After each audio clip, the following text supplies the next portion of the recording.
I'm just saying the Nico Garden is it's just Animal Crossing. Welcome back to a wonderful review of Wonderful Precure. Today we are getting to episode 24. And I would say this probably is a strong marker of, like, narratively where we're at a halfway point for the series, specifically in the sense that we have, like, a more softer episode as we establish that we've collected whatever the MacGuffin of the first half of the show is. I believe they did this in, like, Smile Precure. I want to say they also did this in Twinkle Precure. And here we have finally gotten all the Chittadine animals. And here's our lovely Chittadine spawn, all healed up with the power of eating gummies. Remember to buy the gummies. We love the marketing placement. And with our little rainbow group of shiny little animals, we use the power of their houses to restore the diamond, which restores our allegedly broken garden. I'm gonna just put this out here. Like, I'm glad that the garden does not look that bad with it being destroyed, and there's not much difference when they quote-unquote fix it, because I hate it when, like, something just looks ugly the entire time, and then, like, for, like, 5 seconds we get to see what it looks like in its prime. I'm happy that we get, like, pretty much the garden looking good the entire time. But it is very funny that we have our little Brady bunch here. Effectively restore the garden to have furniture. Lots and lots of different types of, I guess, furniture, outdoor furniture, if we're gonna consider it that. We do get a nice little rainbow though, and I'll take a pretty little rainbow. I'm just saying the Nico Garden is it's just Animal Crossing. This is an Animal Crossing village. And our reward is the egg. Now, there's a couple things I want to put out here in regards to Nico-sama's egg. One, the translation opted to go with she/her pronouns. I think up until this point I have been using potentially he/him pronouns for Nico-sama whenever I've not caught myself. I believe in the Japanese they don't use any pronouns, so we don't know for sure what the gender is, but there's a chance that, like, Toei instructed for international translation translate it to she/her pronouns. I should probably ask if the other subs have she/her. I just have to talk to my international friends and see if they also did that, or if they even need to, because other languages I know are similar to Japanese and don't need to have gendered pronouns all the time. I'll be honest though, if I've been using he/him, it's been for the Delulu that I hope it's not a girl, and I hope that our little egg friend here is not the mid-season, but priorities. But either way, we get to see everybody kind of celebrate. We get a really pretty egg. All the Chittadine animals are happy. Mugi is joining in. And here's our lovely little Nico-sama egg, and obviously Mei is super delighted that his master, I guess, is once again coming into the world, which there's so many questions. We know already from the leaks precisely what Nico-sama is going to look like. Listen, I'm just gonna say, they best not go the baby route.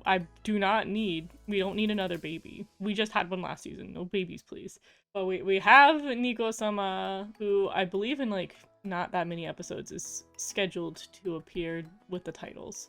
But at least this egg has a mind of its own. Also, I think this is the first time Daifuku has come to the Nico Garden. Correct me if I'm wrong on that. So it's cute to see him absorbing all the fun of the Nico Garden. Also, I like the characters we choose to focus on this episode, because I feel like we've kept things rather balanced, because we had a lot of Kumugi the previous episode, and we've had a lot of Mayu up to her debut.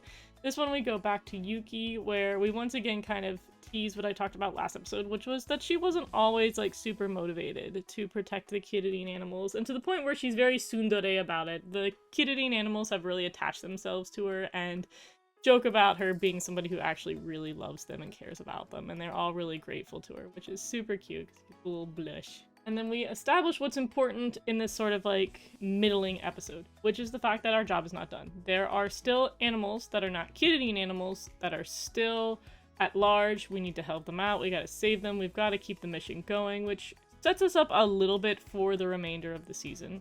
I do wish they went a little bit farther, because I wish we had something else going on for our second half, but I'll take this. I think this is good enough. I do have to confess, I really don't like gorillas and monkeys. It's like my one thing. It's my one weakness.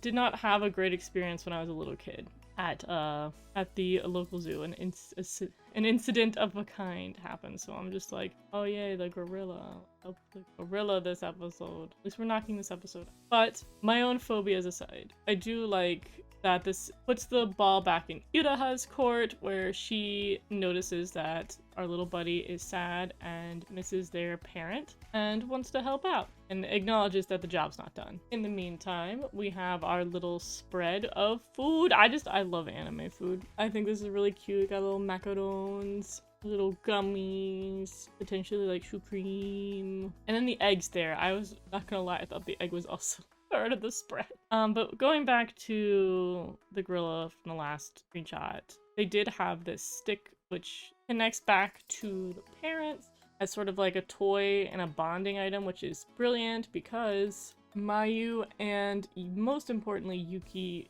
recognize what this stick means and also is we have a little bit of intelligence going on here, a little foresight. We grab the stick. The stick is added to the party. The other bit that's going on in this episode is that our sentient egg is very sentient and has decided to follow Iraha home, much to Mei's dismay. He is very distraught that the egg is gone and does not believe that it is teleporting back to Iraha. We have a little bit of hijinks going back and forth, lots of comedic moments where we just get to see a lot of like expressiveness and silliness from Mei, so I like the lightheartedness of the episode. But we can't stay on our goofy, silly rise too long. We ultimately have to deal with our Garu, which is the parent to the gorilla that we saw before. Which, mind you, this gorilla really just starts tearing the town up. Like, you know, there's something about the Garu being so much more rageful and aggressive than the, like, regular monster of the week in other seasons, because the other monsters of the week can be aggressive, but they're usually, like, a little goofy, silly. The Garu are not that. They are out for blood. They're very violent. But, of course, my queen, Nyami, comes in, recognizes an opportunity when it's there, as well as has the best transformation. Like, I'm sorry, the swan came last, but she came strong. This is easily the prettiest power-up I have ever seen. Maybe I'm just weak for wings. I mean, look at me. I love some wings. They're cute. They're beautiful. Nyami rocks it. Oh, I wish all of them get wings at some point. It is so cute. You know, I apologize. I said that the panda power-up was the best. I lied. Like, that one may just be the best in functionality, but, like, wings. Who needs to jump when we have wings? We can fly. And Nyami, being the smart little cookie that she is, ultimately realizes that this stick is probably the optimal way to convince the Garu to stop raging, and then she and Lin purify it. We have a reunion, and I think, compared to some of the solutions we've had in other episodes, I think this has probably been the best way to pacify a Garu, and it did a good job of showcasing something earlier in the episode that ended up paying off for later in the episode. I much prefer this. It feels a little bit more connected.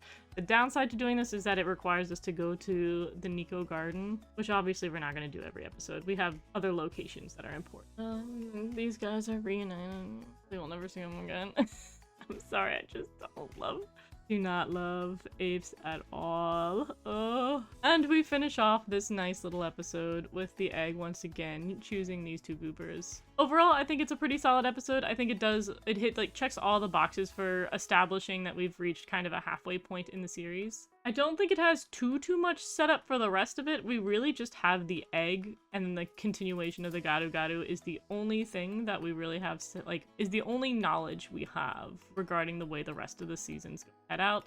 Everything else we know just from leaks and titles of future episodes. So, I'm curious where we're gonna go. Like, the possibilities are endless, but so far, so well written. I'm happy. How are we all feeling at the halfway point? How are we feeling now that we've gotten this far? And also, how do we feel about Nico-sama?